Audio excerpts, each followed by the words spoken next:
2025 Mayor's Commission on Disability Issues, Disability Awards and Recognition event. We're so glad to have all of you here. My name is Nohelani Graff, and I am so glad to be joining you once again. I've had the pleasure of doing this several years in a row now, and so I really appreciate everyone joining us in this moment of celebration and recognition as we highlight the people, the individuals, the businesses, the community partners, the nonprofits, who all have strength and vibrancy and add that to our city to make it the inclusive city and outlying area in the valley that it is. We really have some outstanding organizations that we are going to be highlighting this evening, as well as individuals who have really made an impact on those living with a disability in Phoenix and the greater Phoenix area. For me, this is honestly one of the events that I truly look forward to the most each year, and I'm so thankful that they keep asking me back. But this year I was fortunate enough to really understand the impact of what people in this room do for a greater community. I just got back from being out of town 2 days ago. I got to join my niece on her Make-A-Wish, and so we got to go to the Make-A-Wish Hotel. And during our time there, it was so inclusive and accommodating without making you feel like you're being accommodated. It simply is how life is for everybody. It's just meant to flow and be inclusive of everyone. And that is what the people in this room work toward in this city. They work toward making it inclusive and mindful of everyone of all abilities. And it really makes me proud to be a part of this community and be here this evening and have all of you with us. First off, we do want to thank our sponsors because they help make this possible. We do hope that you're enjoying the delicious bites from the back table, courtesy of Bougie Chef Catering. The name alone, worth the price of admission. Round of applause for them, please. Also, these beautiful awards that our recipients will be receiving this evening were designed by Lane Award Manufacturing. Lane Award is unique. They provide quality awards and promotional products. They are manufactured in the United States, and they have been serving companies and organizations for over 50 years. So they're really beautiful, and we want to give them some recognition as well.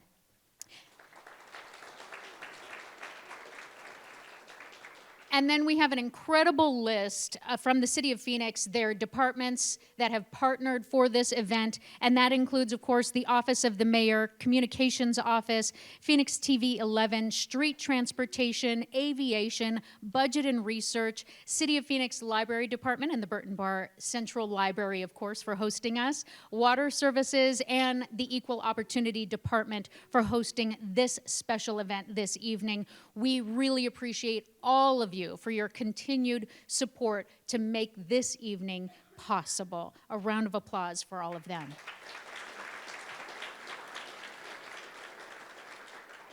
Also, if you have a cell phone with you right now, go ahead and hold it up for me. Turn the camera on for a moment. Go ahead and turn to the person next to you, and I'll make it all of you, and we'll just do a photo. Say cheese. Might as well, you have it out. And it'll be fun to look back, especially if you don't know the people behind you. Go ahead and cross to the table that's behind you. Right? And then now that you have your cell phones in your hand, go ahead and make sure they're on silent. I'm not gonna love if I hear a beep or a ring during the event, okay? There you go. I don't mind if you look at your phone if you need to. Just make sure it doesn't make any noise. So that's your opportunity to check that the sound is off. Okay, and last housekeeping note here. If you need any assistance, please speak to any of the Equal Opportunity staff that are in the room. If any of you could give us a wave if you're helping. They're around. If you need any kind of assistance, those are the people to look for, okay? Those are the helpers. Thank you, Mr. Rogers' mother. Look for the helpers always. So now, it is my pleasure to introduce the next woman because everything that happens that is positive in this room, leadership starts at the top. and she is here every year and really leads by example. So I'd like to bring to the stage Phoenix Mayor Kate Gallego.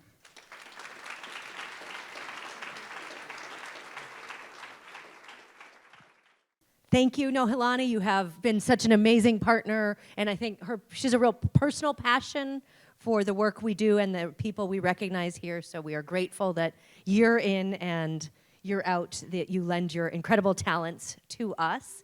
I am Phoenix Mayor Kate Gallego, and I am so excited to be with you here today. Welcome to Burton Barr. Phoenix Library is now 128 years old and has... Yeah.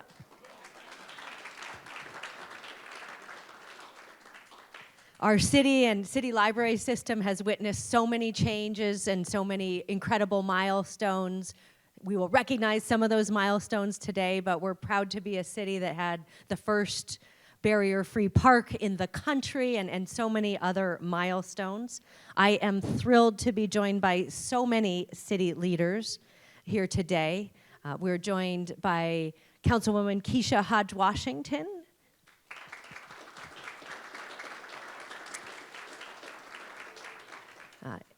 Just last year, the Councilwoman chaired our city bond election, which delivered millions of dollars to make city facilities more accessible, as well as facilities like Phoenix Theater. So thank you, Councilwoman.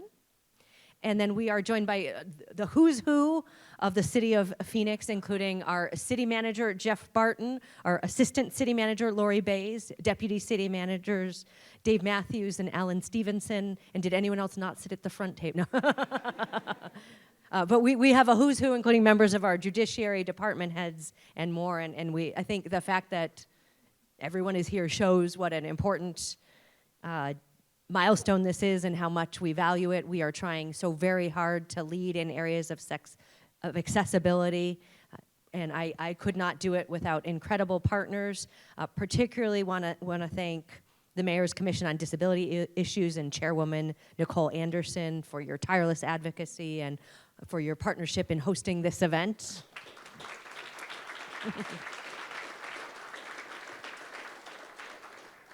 And the chairwoman will further recognize the commission later, but I feel like it wouldn't be this event if we didn't say thank you. They have been busy this year, and it's been a big year for us in terms of accessibility. When I joined you at this event last year, we mentioned we were kicking off an effort to really take a hard look at how we were doing on accessibility and make important changes. We want to be leaders in this area. We created the strategic work group on accessibility to help us move forward in a meaningful way, and Councilwoman Debra Stark took on the role as chair of this group.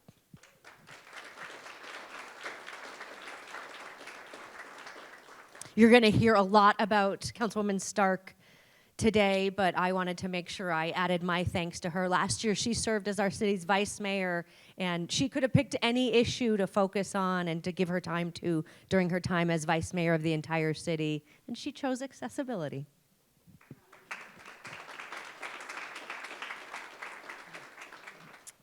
She has a background as our former planning director for the city of Phoenix and a deep understanding of development, and she worked alongside another of our awardees tonight to develop a proposal for inclusive home design language in our building codes that will make sure we have features like wider hallways and no-step entrances in our newly constructed homes. And I'm pleased to share the Phoenix City Council unanimously adopted those.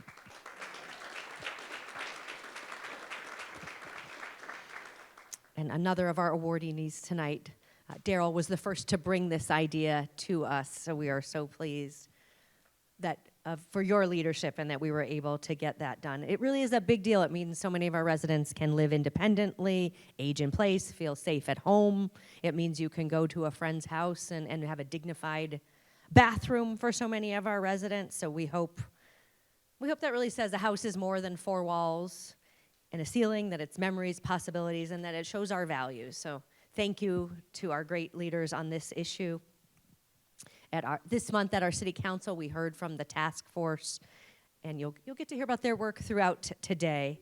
But it was really a proud moment where we're saying we put accessibility at the forefront of what we're doing. And it was not our only council meeting focused on accessibility. We had one just focused on our incredible parks department. And again, you'll get to hear more of that. But it was close to 20% of our full city council meetings on issues had accessibility at the core. So it is not just this month that we think about these important issues, and whether it's how we design our streets or how we welcome people at the airport, we really try to be intentional in so many different areas. So we know we have always work to be doing, and the people in here will help us do it better. We have incredible honorees, and we are so thankful to all of you for helping us be a better city. Congratulations.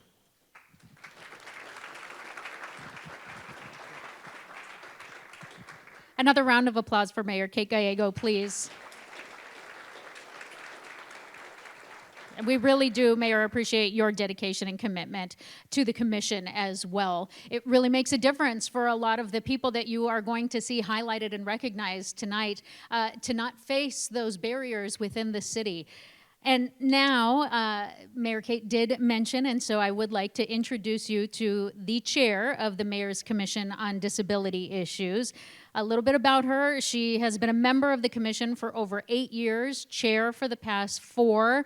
She helps lead the team of remarkable individuals, and she's a remarkable individual herself. A big round of applause, please, for Nicole Anderson.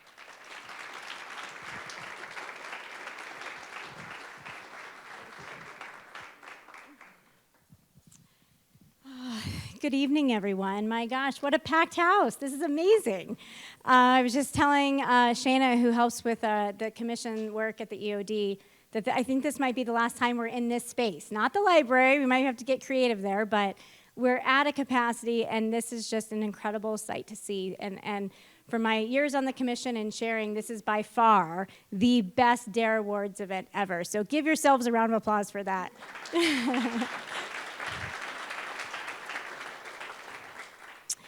I want to begin by why I do this. Why do I volunteer? Why do I serve? Why disability issues? Why do I care about this community so much? It's because of my daughter. So 10 years ago, she was born here at Phoenix Children's Hospital, and a year after that, we received a diagnosis that shattered our entire world, literally. The world stopped spinning, I believe. And she was diagnosed with a very rare genetic syndrome called Pitt-Hopkins syndrome. And no one's heard of it in this room, I guarantee it. But we're working to change that. And when she was diagnosed, she was just the 3rd in Arizona. Now there's about 11 of us with a child living with Pitt-Hopkins. And the medical journals all said she'll never speak, and she most likely will never walk.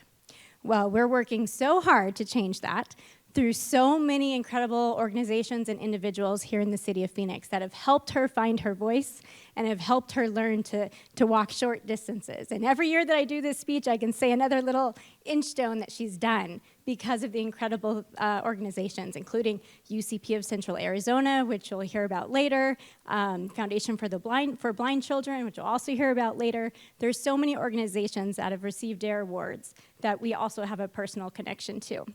And I'm a little nervous because my husband left the room to go take my 5-year-old to the restroom. And Alexandra is just minding her own business, holding court at her table just fine.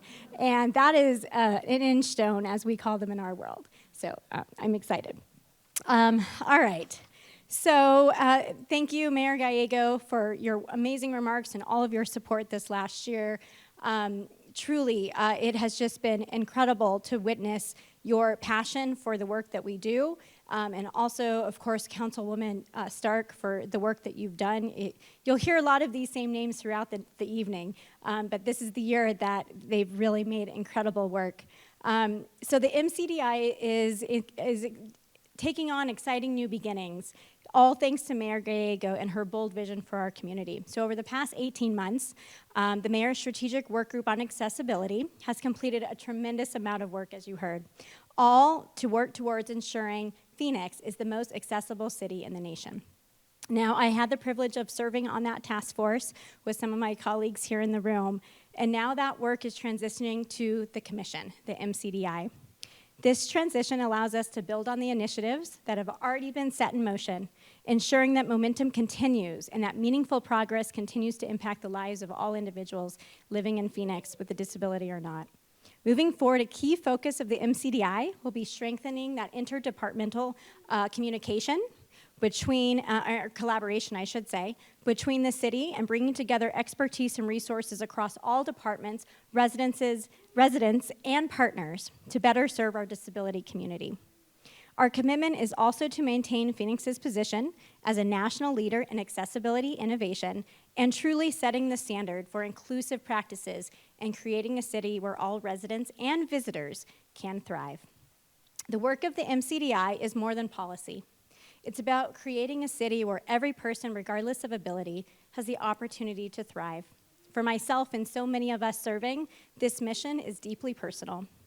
So tonight we celebrate that mission by recognizing 8 remarkable individuals, businesses, and nonprofits for their incredible contributions to advancing the lives of people living with a disability. Their dedication and innovation inspire all of us to continue striving for a more inclusive community. And as a native Phoenician, I've always spoken proudly of my city as a place where perseverance, commitment, diversity, and teamwork are not only valued, but they're championed.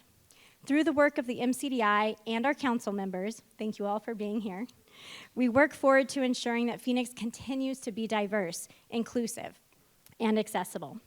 Now, to everyone that nominated someone this year or is a friend or family member of an honoree tonight, we thank you also for your contributions to our community as you helped bring light to the stories that they are able to tell us tonight. So with that, it's now my pleasure to introduce Judy Boros, the City of Phoenix's Interim Equal Opportunity Director, for a few of her remarks. Good evening. I'm honored to be here tonight at this year's annual City of Phoenix Disability Awards and Recognition event. On behalf of the City of Phoenix Equal Opportunity Department and the Mayor's Commission on Disability Issues, welcome.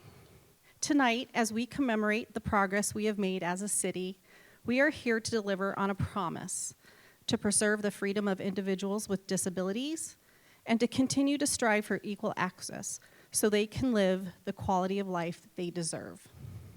We're excited to highlight people and organizations that are committed to making a difference in our community. Among these astounding people are 8 award recipients you will soon learn more about. It is my pleasure to acknowledge mayor and council members and city leaders in attendance tonight to honor and appreciate great organizations, educators, and volunteers that make Phoenix so wonderful. Thank you for all the work you each do for our community. I would also like to thank the Mayor's Commission on Disability Issues who put this wonderful event together. Could each one of you here with us tonight please stand or wave your hand so we can applaud the work you have done? Chair.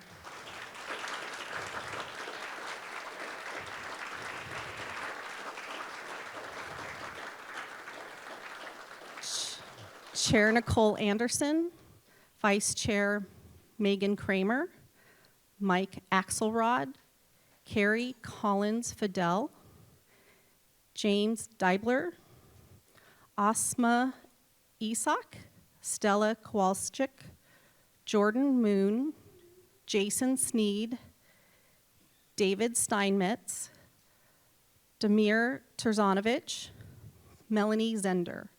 And thank you to the city staff that helped as well. Thank you so much.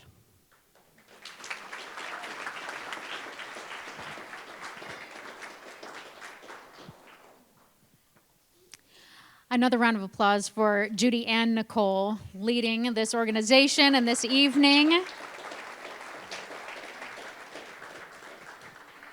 It is now my pleasure to introduce our keynote speaker for tonight's event, Dr. Gabrielle Fiki. A little bit about her. Dr. Fiki is a licensed therapist, certified rehabilitation counselor, professor, and passionate disability rights advocate who has dedicated her career to advancing equality, justice, and mental health for the disability community as well as their families. As someone with personal experience living with a disability, Dr. Fiki brings a deeply empathetic and authentic perspective to her work that helps others navigate their own disability identity, adjustment, and resilience with compassion and also strength. She serves as CEO and therapist at New Perspectives LLC, where she supports individuals and families in fostering independence and self-acceptance. She is also COO and co-founder of Care for the Caregivers. That's an organization that is dedicated to building a supportive community for caregivers of disabled children. Dr. Fiki is also a full-time faculty member at the University of Phoenix, where she teaches counseling and disability studies and also continues to inspire through her research on disability pride, independent living, and resilience. Her work certainly reminds us that empowerment begins with self-acceptance and that pride in one's identity can not only transform individual lives, but entire communities. Please join me in welcoming Dr. Fiki.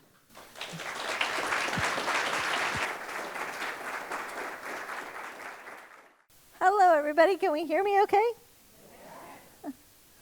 Hi, and thank you so much for that introduction. That was amazing. I'd like to just start off by saying thank you.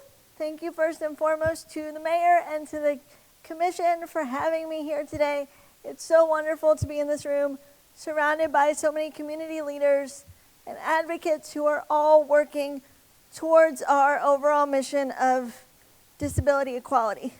And it takes each and every one of us, so thank you so much for being here and for having me. I come to this work both personally and professionally as somebody who's gone on her own journey of disability pride and disability identity. And in talking about disability identity and disability pride, I've learned that the focus shouldn't be on fixing disability or fixing the individual with a disability, but rather fixing the systems and the societies that we live in to create that sense of equality. So to do that, I really had to learn and bring other people alongside me to learn that disability identity really means embracing disability as part of who you are. So really that shift in mindset between disability being something you have and disability being a diagnosis to disability being a part of you and your experience and your everyday life. The other piece to embracing disability identity that I think is so important and such an important reminder to all of us is that disabled people don't exist to inspire. Disability is not a tragedy. It's a part of the human experience. We are the largest minority in the world, and so there's more of us than most, and we exist to lead, we exist to live meaningful lives, we exist to be part of our communities.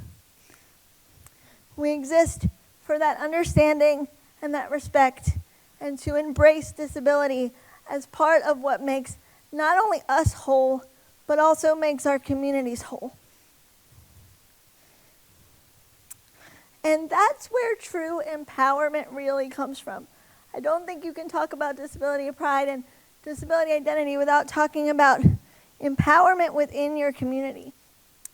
So when I talk about empowerment, I really want to emphasize having the support that we need to live the lives that I'm talking about. And that's why things like this are so important and events like this are so important. And I think you can't really talk about disability identity and disability pride without acknowledging the independent living philosophy and movement. It's what brought us all here today because it's what started disability as an advocacy effort and disability as a valued identity in our society. This movement was born out of disabled people who not just needed equality, but demanded equality. They were tired of being spoken for and spoken about. They were tired of being pitied or controlled. They wanted that control over their own lives. And out of that comes the independent living movement. And this movement has guided not only my work, but the work of so many people in this room to really understand that to embrace disability and the independent living movement, it's not about doing everything on our own, but it is about having the control over how those things are done as disabled individuals. And another really important piece to that, which is one of my favorites, is something we call the dignity of risk. And this is the idea that disabled individuals have the same right to take a risk and succeed or to take a risk and fail, just like everybody else, right? Thank you. Yeah, it's part of the human experience, right? Because we're taught so often that as disabled individuals, we should make the safe choice or the best choice or the right choice. But really, if we really examine that level of protection and direction, it leads to control. And we're the ones that should have that control. So I think what is really important to highlight here, and what I see reflected in this room tonight, is that these people and these change makers, we are embodying that philosophy, right? We're the ones that can come here and say that in every advocate, every person who's fighting for access, every caregiver who is giving their loved ones opportunities to thrive, every business in this room that makes sure we have that access, that all comes together to create a city and a community that embraces this philosophy that I'm talking about tonight. Over the past few years, I've seen what can happen when we do this work together. When we connect advocacy, when we connect support, when we connect the resources that disabled individuals and their families need to be successful, that's when we see the real change. And that's when people can thrive. And I think really that's what we're celebrating here tonight, right? The power of that collective persistence. Because it takes everybody. It takes each and every one of us to make that change. Because disability inclusion isn't just about celebration. It's great to celebrate it, but it's also about the responsibility. The responsibility that we all have, each and every one of us, to build a city where disabled people aren't just accommodated, but we're expected to be here. We're expected to lead, we're expected to create, we're expected to contribute to the societies and the communities that we're building. It also means expecting representation. Expecting that disabled people will be at every decision-making table.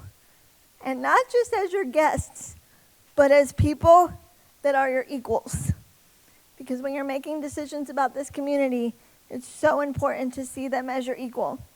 Because when we're not at the table, where are you? If you're not at the table, you're on the menu. Right? Like, really. So it's really important to remember that that representation isn't optional. It's essential to create the kind of environments that we're speaking about tonight.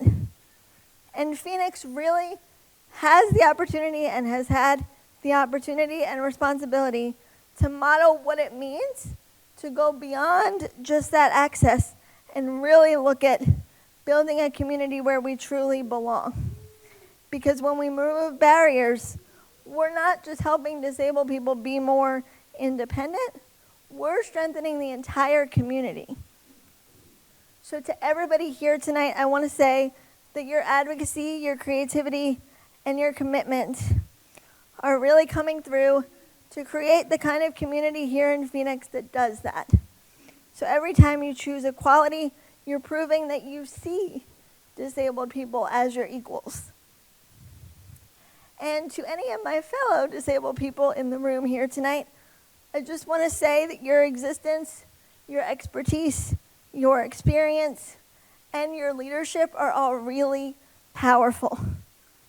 Not because you overcame disability, but because you are fully and unapologetically yourself in a society that still has a lot of catching up to do in a lot of places.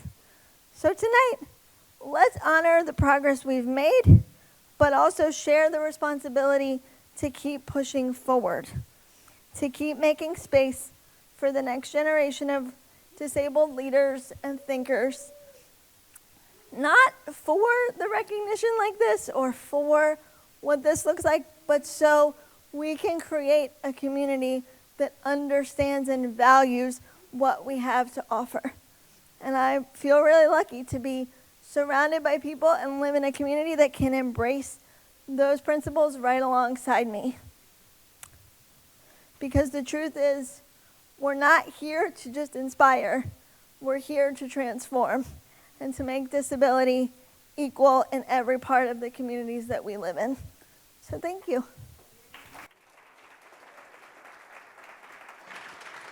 Keep the applause going, please, for Dr. Gabrielle Fiki.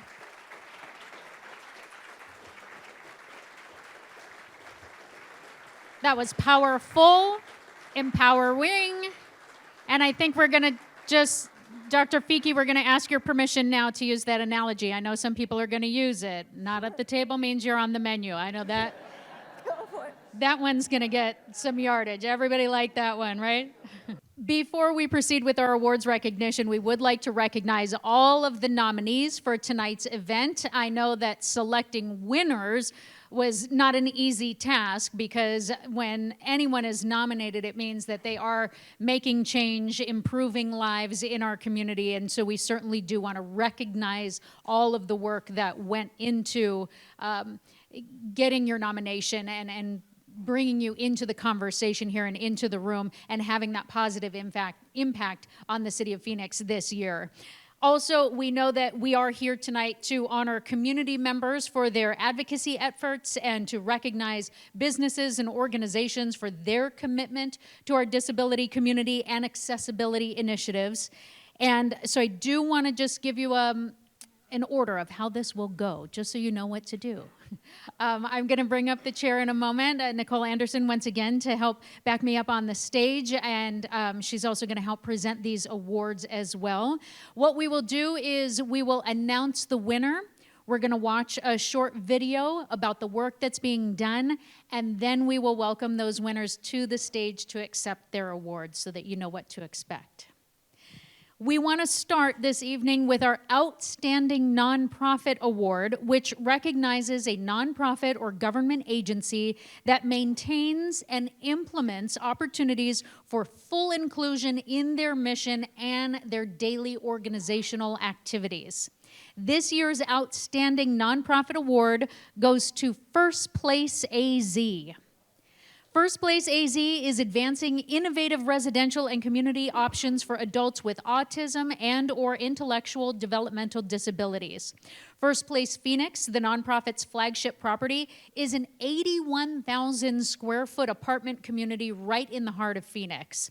First Place Global, which is part of First Place AZ, leverages this award-winning property to serve as an R&D site, supporting the replication of residential, education, employment, and healthcare models locally, nationally, and even globally through its dynamic collaborations.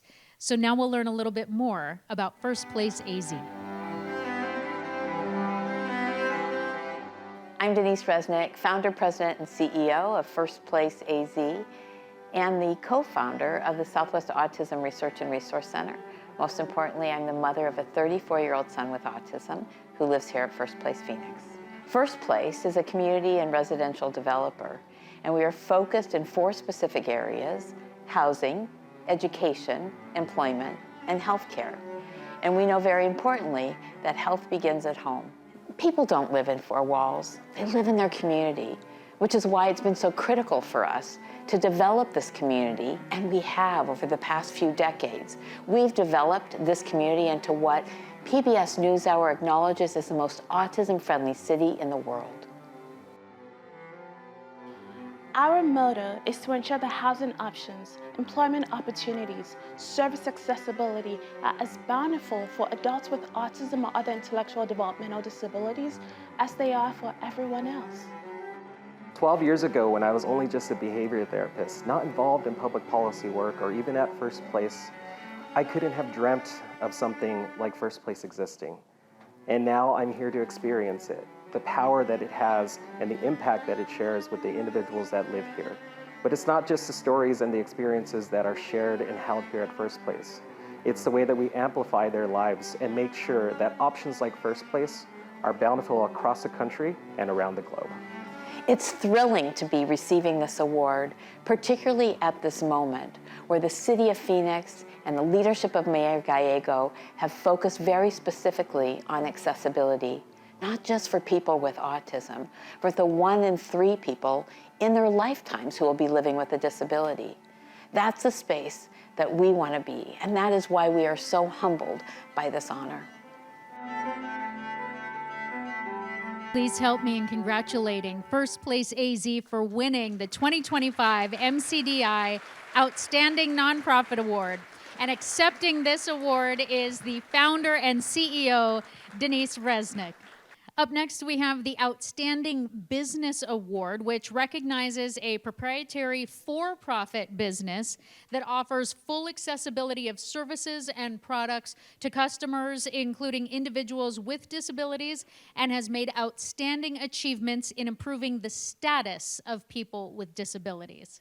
This year's Outstanding Business Award goes to CHESWORTH Films. Since its founding in 2000, CHESWORTH Films has created videos that have gained international recognition. CHESWORTH Films specializes in video production and has created a wide range of content, including documentary films, television series, pilots, and branded content as well. The founder, Mike Chesworth's approach is to guide subjects through the interview process and to create authentic and memorable moments that really resonate with audiences. And so now we will watch a video about CHESWORTH Films to learn more about their work.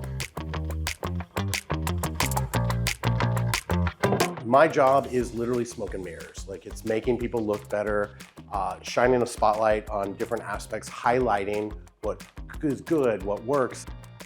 Hi, I'm Mike Chesworth. I'm the CEO of CHESWORTH Films.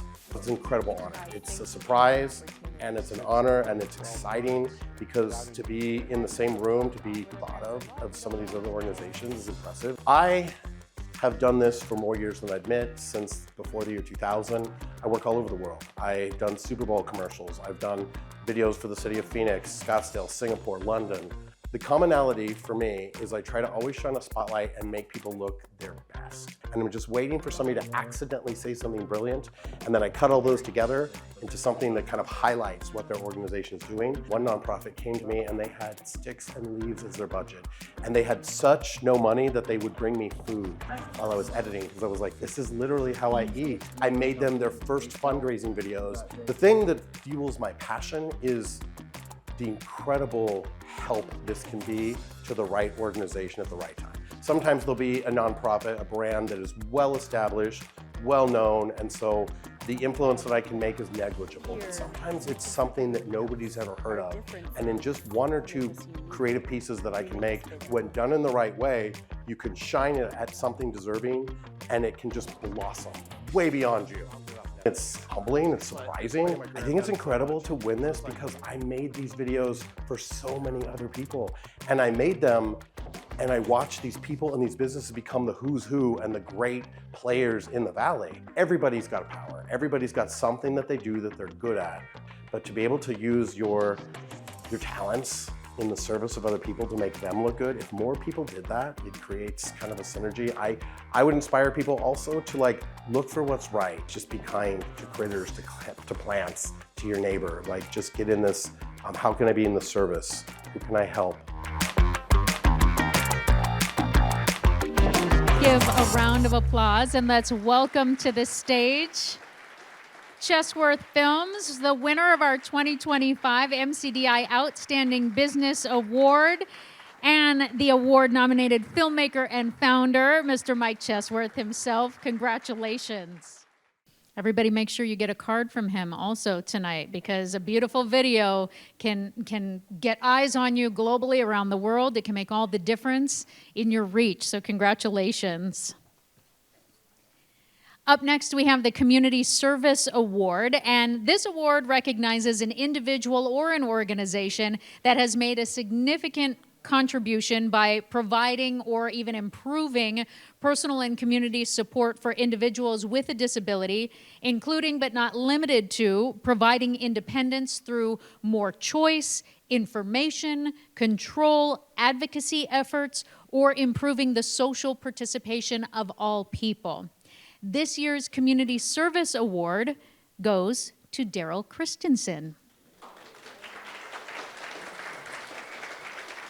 A little bit about Darrel. Born without a right arm and with total blindness in his right eye, Darrel has never let barriers define him. Over a remarkable 37-year career, Darrel worked with just 2 nonprofit organizations, dedicating his life to advocating for people with disabilities. After moving to Phoenix in 1998, he began working to improve this city's accessible housing codes, efforts that came to fruition this year, as you heard Mayor Kate mention. Guided by his lifelong motto to increase the level of independence in the community of a person's choice, Darrel has focused his advocacy on overcoming the 3 biggest barriers to independence, which he believes are housing, employment, and transportation. In 2023, Darrel met with Councilmember Debra Stark to discuss accessibility issues, and that sparked an exciting collaboration that led to his 2024 appointment to the Mayor's Strategic Work Group on Accessibility. Here's a closer look at his impact. Accessibility is huge for, again, not just folks with physical impairments, but also for everyone. When I was younger, I wanted to be an architect, and so I was always looking at housing. And so my interest in the architecture and my personal experience as a person with a disability really brought about that passion for accessible housing. And so the 2 combined has really been a lifelong passion. My portion in involvement with the group has been the physical infrastructure piece. And so a big part of that is with the housing codes and updating housing codes that have not been done so for a number of years. And so this year, in June, we were able to pass significant changes to the codes to include many accessible features that will really enhance housing for many folks across the city. So folks with disabilities, folks with temporary impairments, seniors, older adults, veterans, not only residents like myself who live in Phoenix, but also future residents who look to move here. And so this will make housing much more accessible and available for everybody. To win this award from the Mayor's Commission on Disability Issues is very humbling. It really is. It's been a work of passion, and it's been so rewarding to do the work. But to be recognized in this manner is just beyond words. To be nominated by my now dear friend, Councilmember Deb Stark, is a tremendous honor. She and I have worked closely for the last 2 years on this. And I really want to thank Darrel. This, I know, is a dream come true for you. 25 years you've been working on it, and I really got to say thank you so much. I know many times people with disabilities and the disability community don't feel that their voices are being heard, that one voice in the woods just doesn't matter. And with this award and with this work, I really hope that folks see that every voice matters. Voice will matter for the entire community. Please welcome to the stage and congratulate Darrel Christenson, winner of our 2025 MCDI Community Service Award. Darrel should also serve as sort of what Dr. Fiki was talking about, of feeling empowered by someone, watching their work. 25 years to work on something, to see it come together, and the impact now should empower you to know that you can keep going, keep moving. Changemaker on stage. We appreciate you. This year, we are delighted to award 2 winners for our Community Service Award as well. This community is working hard and working overtime to make a difference here. A lot of the work that Darrel has done in our community was largely supported by his friend and valued mentor, which he mentioned in the video, who also happens to be the other recipient of this year's Community Service Award, City of Phoenix Councilwoman Debra Stark.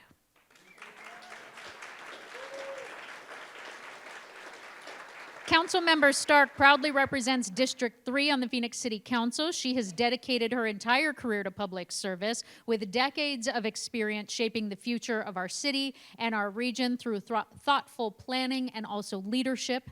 Councilmember Stark began her career as a planner for the City of Phoenix before taking on leadership roles with Maricopa County as well as the City of Peoria. She later returned to Phoenix as the city's Planning and Development Director, where she served for 7 years before retiring, only then to continue serving the community through new roles in local government. Just couldn't stay away. I love it. Beyond her day-to-day work on the council, Councilmember Stark has been deeply involved in professional and community organizations, including her work advancing the mayor's strategic work group on accessibility. And now we have a video so that you can see more on what she's been working on. I really like being a public servant, and I was that for many, many years.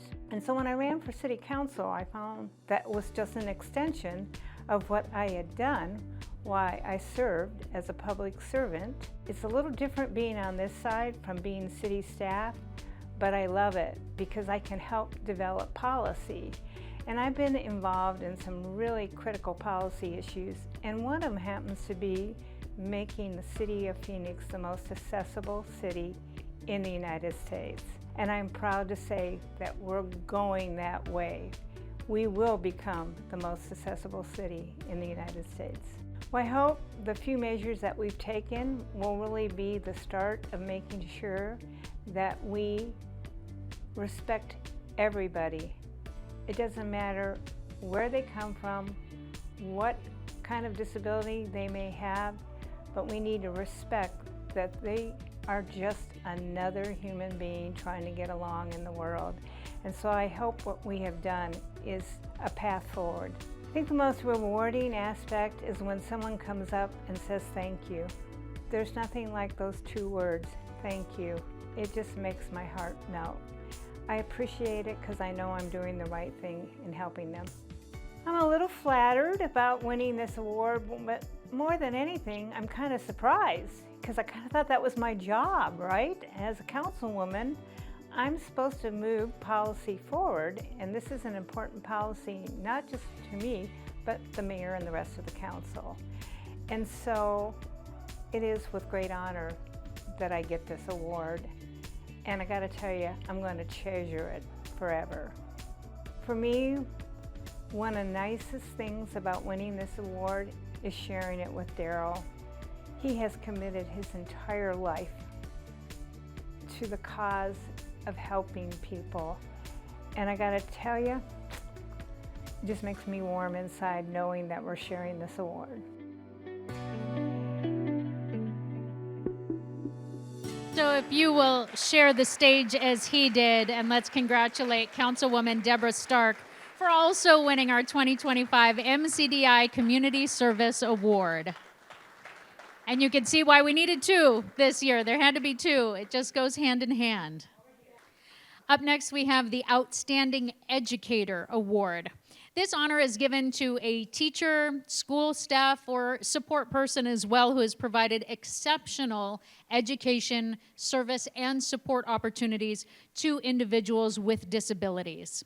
And this year's Outstanding Educator Award goes to Pauline Arrillaga. Pauline is the executive director of the National Center on Disability and Journalism, housed at Arizona State University's Walter Cronkite School of Journalism and Mass Communication. The center has one primary goal: to provide support and guidance for journalists and newsrooms to help expand and improve coverage of disability issues and individuals with disabilities. In her role, Ms. Arrillaga has educated hundreds of professional and student journalists about how to accurately and fairly cover issues related to disability. Ms. Arrillaga joined the Cronkite School in 2019. Prior to that, she spent 27 years as a reporter, an editor, and trainer at the Associated Press. And she's also known as a mentor and coach to journalists across the globe now, and a leader in diversity, equity, and inclusion efforts. Let's take a moment to learn more about the work she's done. Take a deep breath. You've got this. My name is Pauline Arrillaga, and I'm a professor of practice here at Arizona State University's Walter Cronkite School of Journalism and Mass Communication, and I am the executive director of the National Center on Disability and Journalism. NCDJ has been around since about 1998. It was actually started by a freelance photographer who covered disability issues and recognized that the way in which people with disabilities were being covered was often inaccurate and just inappropriate. A lot of what NCDJ does is we work with professional journalists and professional news outlets to help educate them about how to better cover people with disabilities and to expand their coverage of people with disabilities. I am a longtime journalist, so I worked for 27 years at the Associated Press before I came to ASU in 2019. And at the AP, I was always an advocate for diversity, equity, and inclusion. I'm Latina, that's a big part of it. So those issues have always been important to me in the workplace, but also in coverage. People with disabilities are the largest minority across the globe. People don't know that. But disability far too often is left out of that conversation, and I want to change that. So here at the school, we are also, of course, available to our students. Last semester, for example, I taught a class that we call Civility and Community, where we really teach our students how to talk across fault lines, bridge their differences no matter what their backgrounds are, where they're from. It's important for anyone to cover issues related to disability, but I would like to see more and more students and professionals who have disabilities covering this community as well. I have to tell you, when a student comes up and says, "This was eye-opening, thank you, I really learned something. I'm going to really take this into the future." I mean, I think that that's really, really rewarding. Please, round of applause and congratulate Pauline Arrillaga for winning the 2025 MCDI Outstanding Educator Award. Up next, we have the Architectural Award, and this award recognizes an architect, construction firm, a builder or building that is designed with accessibility at the forefront and improves the lives of individuals with a disability. This year's Architectural Award goes to the City of Phoenix Parks and Recreation Department for the South Mountain Visitor Center.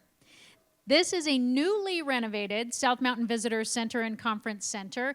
If you haven't been yet, you absolutely want to take time to go check out the changes. It's a landmark that honors both the past and future of this extraordinary park.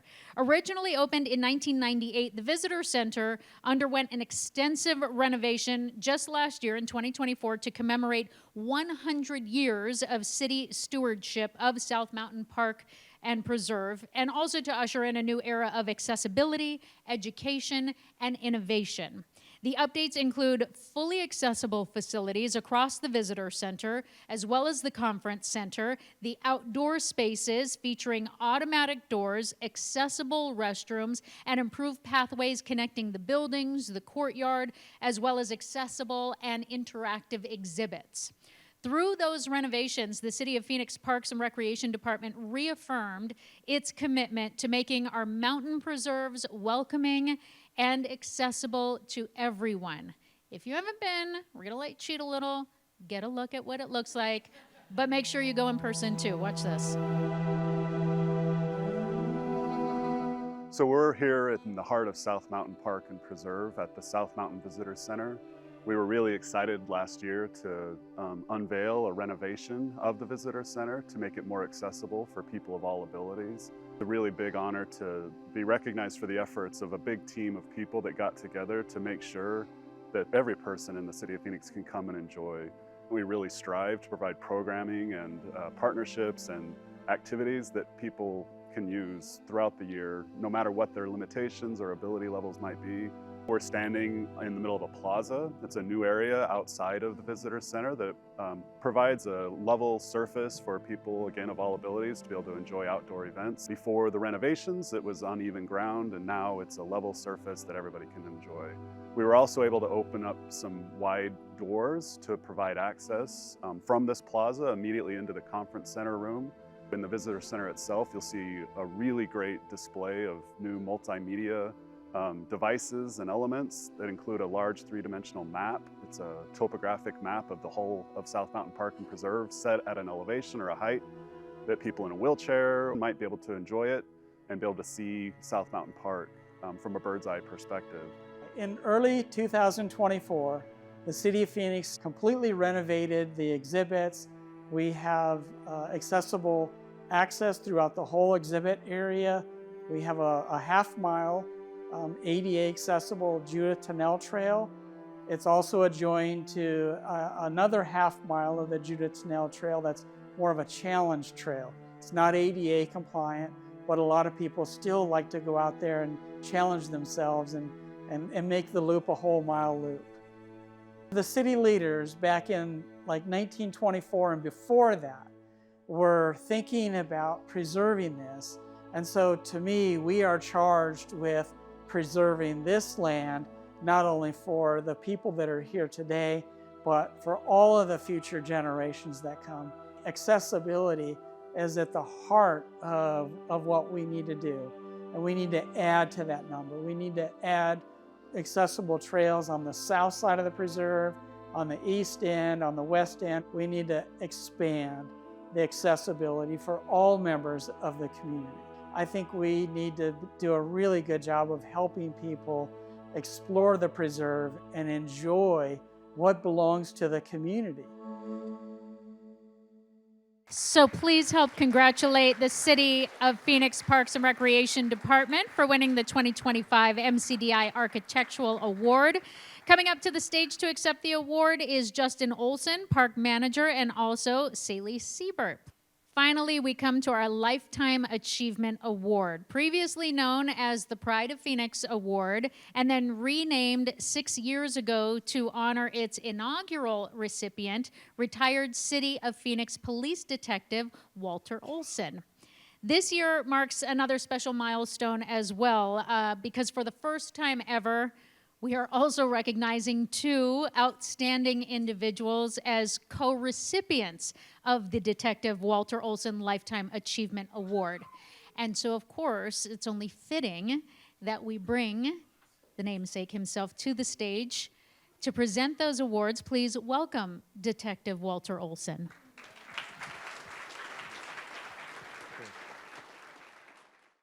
Well, my students the other day were asking me what wisdom was.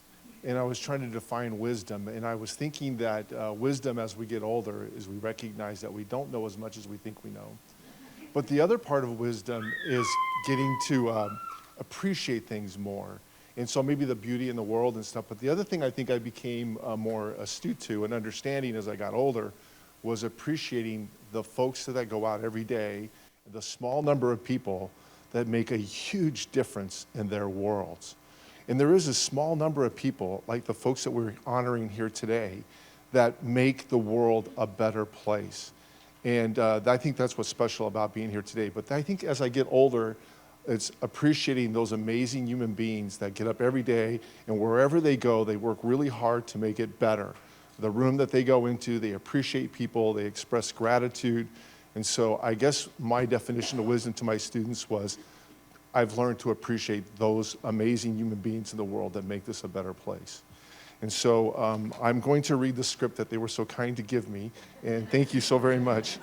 So anyways, as mentioned earlier this year, it marks a special occasion as we recognize two individuals for this distinguished award. The Detective Walter Olsen Lifetime Achievement Award celebrates those who have made a lasting impact on the lives of individuals with disabilities.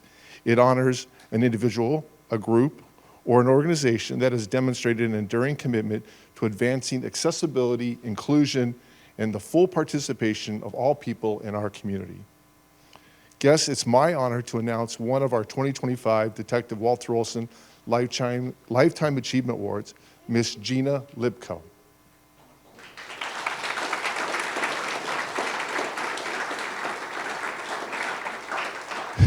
Miss Gina was a remarkable educator and an advocate whose life has been defined by resilience, dedication, and a love for helping others. Upon losing all of her vision as a child, she had to be independent in the classroom as there was no aids in those days and no mobility training. Gina mastered Braille quickly and excelled academically by graduating in the top 1% of her high school class. And then later she would go on to college. Miss Gina's career began as a teaching assistant and blossomed into a 40-year journey at Arizona School for the Deaf and the Blind. She there inspired countless students, teachers, and aides with her talent, passion, and love for children. Gina thrived at assisting children with special needs as well as blindness. Every new teacher and aide watched with excitement and with admiration to learn from Gina's talents and love for children. Even after retiring, she continued work with the Foundation for Blind Children, creating Braille materials, lesson plans, and storybooks, driven by her goal to contribute for 50 years, a goal she nearly achieved before passing away. Miss Gina lived her life with unselfishness, independence, and unwavering dedication to others.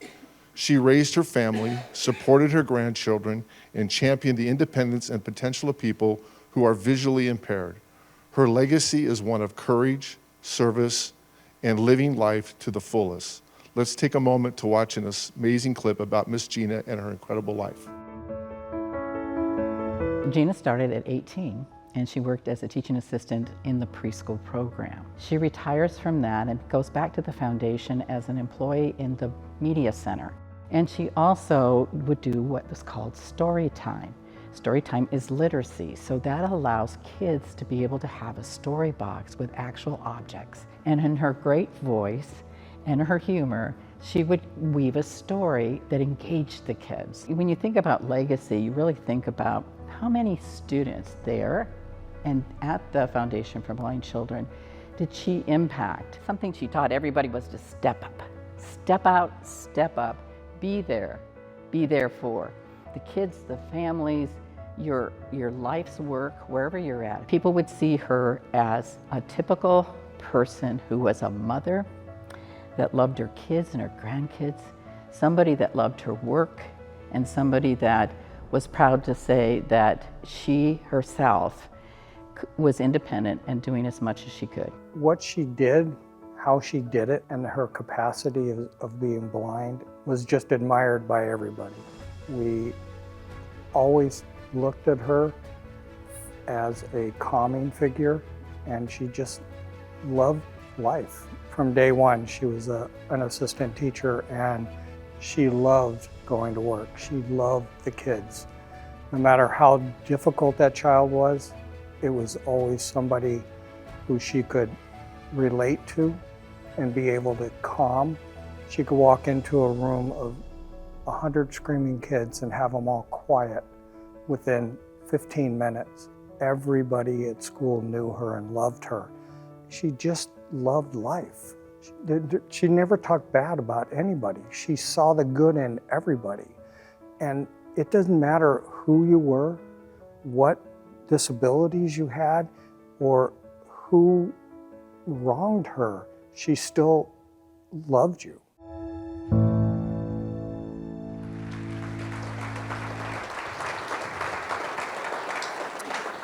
So a little off script. Obviously, Gina was an amazing human being, but she came from an amazing family.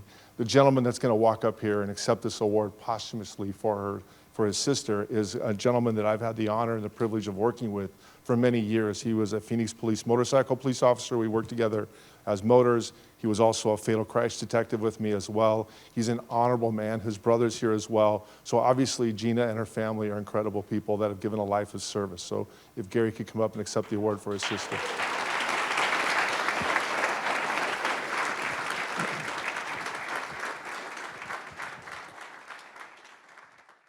If you get to go off script, I'm going to go off script for just 2 seconds. Miss Gina, because I wrote the script, so I wrote her as Miss Gina because that's how we knew her at Foundation for Blind Children. And she was a teacher for Alexandra for many of years of her time at FBC, and she read the stories to Alexandra's class, and I knew Alexandra loved her time with Miss Gina, so I just wanted to share that anecdote. Thank you.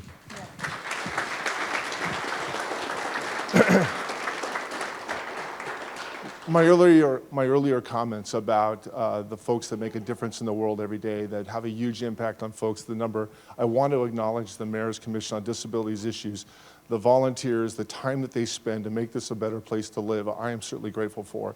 And then their amazing leader, Nicole, she's absolutely incredible.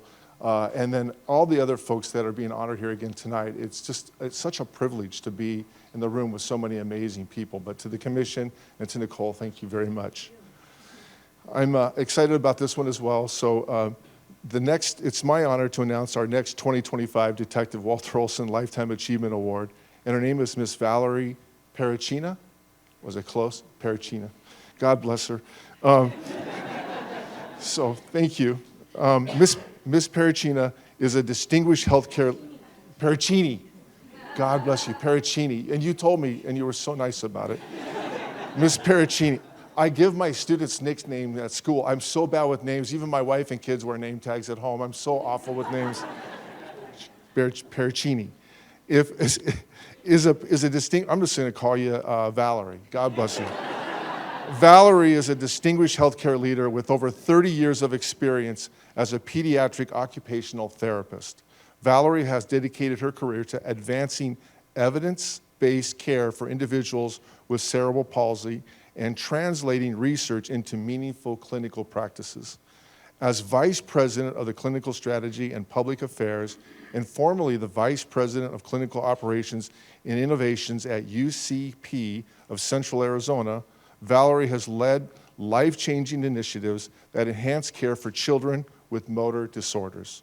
Valerie is also co-chairs the UCP National Research Council, leads the Early Detection and Intervention Collaborative. Her influences extend globally through her work with International Cerebral Palsy Society, and locally she led the proclamation of Arizona's first National Cerebral Palsy Awareness Day. A respected educator and a thoughtful leader, Valerie has authored key resources for pediatric occupational therapy, lectured extensively on early detection and hand skills development, and continues to shape best practices in the field. Let's take a moment to watch an amazing clip about Miss Valerie. I'm Valerie Pieraccini, and I'm the Vice President of Clinical Strategy and Public Affairs. I am an occupational therapist by training, and I've actually worked here 30 years plus, so clearly I love the place. It's been an incredible thing to witness, to be able to change the world for a child so that they intrinsically can grow and thrive. The driving force behind that, for me at least, is just the belief of just the value of human life, and no matter what their ability is, that we can help them change the world, change their own trajectory, and be able to just restore human agency so they can be independent as they grow older. We have a little boy, he's about 6, and the last 4 sessions in his physical therapy session, he's been wanting to work on being able to dance with his mom. And so they worked on it, and so then last night he danced with his mom. We have in our clinic some really unique equipment, specifically targeted for children with motor disorders, and so I've been part of that initiative to be able to put in, it's a robotic gait trainer called a 0G. So to know that he worked using the 0G to be able to work with his physical therapist, to last night being able to dance with his mom, okay, that's the coolest ever. I feel sorry for anybody else who has another job. I do believe change is possible. So hard work, but I do believe, and that's really important in my professional work, because I think cerebral palsy has been a diagnosis that has really had a lot of paradigm shifts in the last 8 or 9 years, where they now can diagnose as early as 3 months, which opens the door to intervention. It is nice to be seen, but I hope that what they see is past me and see the work that's being done at UCP of Central Arizona and UCP at large. But most importantly, the children and the adults that we serve. I hope that anything shining on me is actually reflected onto them. Please help me congratulate Miss Valerie, our 2025 Detective Walter Olsen Lifetime Achievement Award.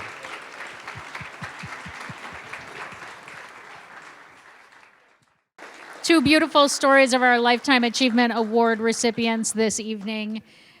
Such wonderful examples for our community, and this really has been such a phenomenal evening. I hope that you do feel empowered, that you feel more proud of the city that you live in.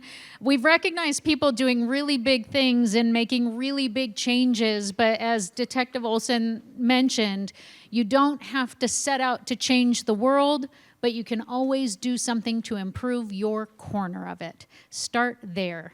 We appreciate all of you for being here, for all of the familiar faces, for the new faces. We hope to see you all return and to hear about all the work that you do moving forward from here, of your next project that you have in the works. The wide range of talents, skills, abilities that you all bring to make our community richer is so appreciated. So please give yourselves another round of applause this evening.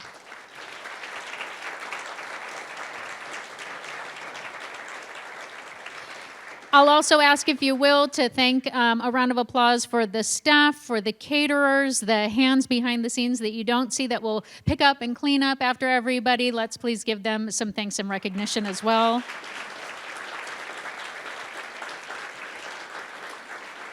Our ASL partners as well, we appreciate them for making this more accessible for everyone streaming online as well as in the room. And I do want to give a special thank you once again as I welcome back to the stage our Commission Chair, Nicole Anderson, as she brings her closing remarks. Thank you for making us all feel like family. I think you see it every time that someone came up to accept an award, so we appreciate you. Thank you. Thank you so much. No, hey, I don't know what this event would be without you. So we love you. So thank you so much for coming and doing this. And you know, she's retired from her ABC 15 days, but she is, I think, more of a powerful force at events like this. So thank you so much for continuing to share our stories. So yeah, I wanted to say a couple off-script things too about Miss Valerie Pieraccini. Obviously, we're close, and she has been an instrumental part of Alexandra's therapy regimen at United Cerebral Palsy of Central Arizona. So I have to say that, because that's why my kiddo can take some of those unassisted steps and has found her voice, because of organizations like the one Valerie works at. So thank you.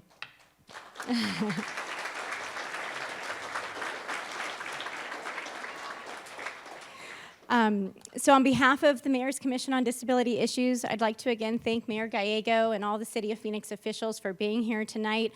City staff, especially Ms. Shana Archie, where are you? There you are. We could not do this event without Ms. Shana. Truly. She is with the Equal Opportunity Department, and she manages the commissions, and this looks so beautiful, and you have yummy food in your tummies because of her and the programs and everything. Thank you for all of it. Anyway, okay, so also my fellow commissioners for serving your community in this way, and their commitment to accessibility and innovation, and making sure that we put on an incredible D.A.R.E event every year. I'd also like to thank Phoenix TV for those incredible vignettes and for producing, recording here live, and you can watch it back on Phoenix TV 11. I encourage you to do so, set your DVRs. But thank you truly to Phoenix TV for your incredible professional work and helping to elevate our stories through that channel. Also, this year, we showcased wonderful nominees and recipients, and I urge you to please think of other deserving community members and organizations who help make Phoenix more inclusive, and to nominate for next year's MCDI Awards for 2026. This year, we actually had a record number of submissions, and it's a very hard task for the subcommittee on the MCDI to go through it all, but they take it very seriously. And again, thank you to Shana for keeping the rubric scoring sheet so well organized, but it's a lot of math, and I don't math, so thank goodness we've got her.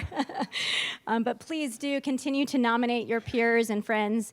I'd also like to mention that if a City of Phoenix citizen has an issue that they wish to raise with the commission, we are all ears. All of our meetings are open to the public. They're accessible. They're also virtual as well.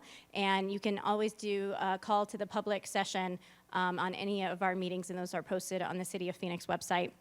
So please step up, and we'd love to hear your voice.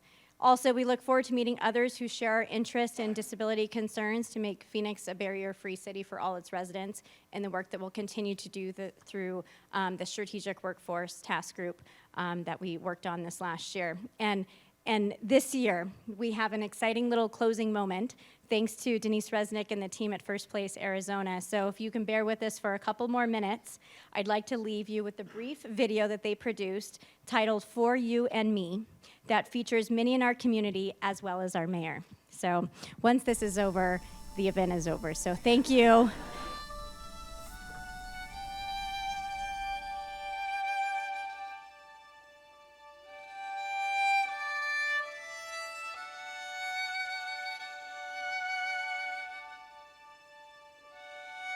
This community school was made to give children with and without autism opportunities to succeed together, building community from the earliest age. This unique agricultural experience was made to provide opportunities for people with disabilities, opportunities to learn, to grow other things, to be genuinely part of a community.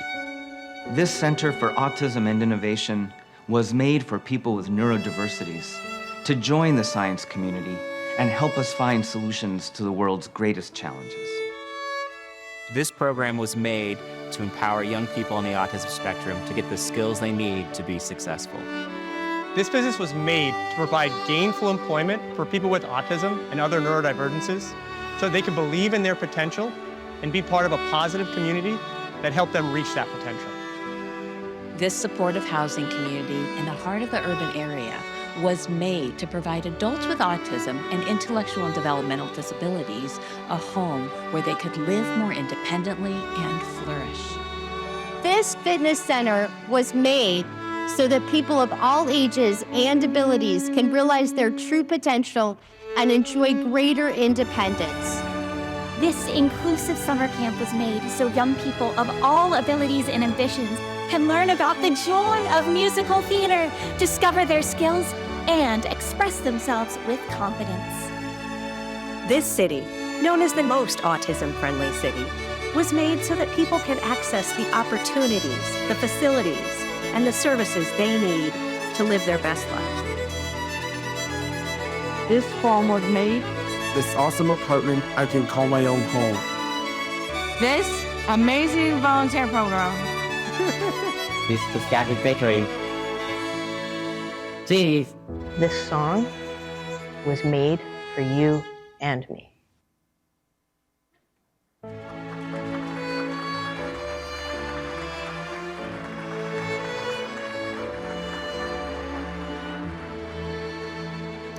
Thank you again so much. Thank you, Denise, for sharing that with us. And congratulations to all our awardees tonight. We'll see you next year.